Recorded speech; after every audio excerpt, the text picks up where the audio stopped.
नमस्कार. मी अमोल प्रकाश बैठे.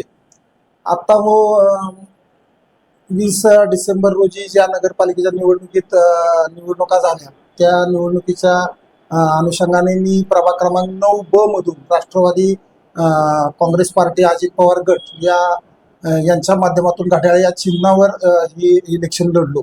अवघ्या काही थोड्या मताने पराभव स्वीकारावा लागला.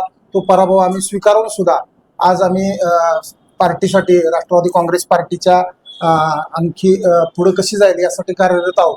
परंतु काय विघ्न संतोषी मंडळी या पार्टीच्या विरोधात या सगळ्या इलेक्शनच्या अनुषंगाने काम करत होती आणि आज ते स्वतःला स्थापित करण्यासाठी राष्ट्रवादी काँग्रेसमध्ये येऊ इच्छितात. अशा काही मंडळींना येणाऱ्या काळात पक्षश्रेष्ठींनी कुठल्याही सन्मानाचं स्थान त्यांना देऊ नये. उद्या सातारा येथे पलटण नगर परिषदेचे नवनियुक्त सगळे आमचे उमेदवार त्यांचा नागरिक सत्कार सोहळा सातारा या लेकवी येथे ठेवण्यात आलेला आहे. त्या अनुषंगानं काय पलटण तालुक्यातील प्रवेश सुद्धा तिथं होणार आहे.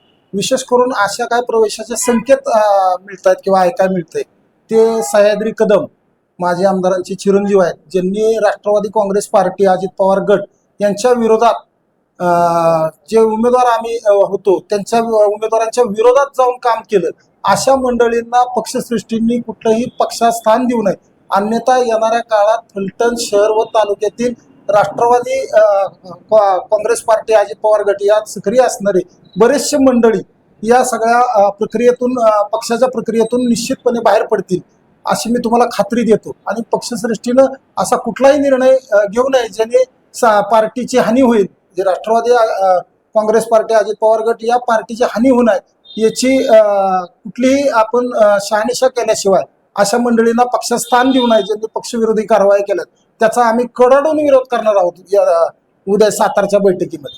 विशेष करून शहरातील मी आपल्याला सांगू इच्छितो की एक सक्रिय असा गट येणाऱ्या काळात असे जर काही चुकीचे प्रवेश झाले राष्ट्रवादी काँग्रेस पार्टी अजित पवार गटात तर निश्चित एक मोठा गट राष्ट्रवादी काँग्रेसमधून बाहेर पडण्याची मी तुम्हाला अगदी शाश्वती देतो.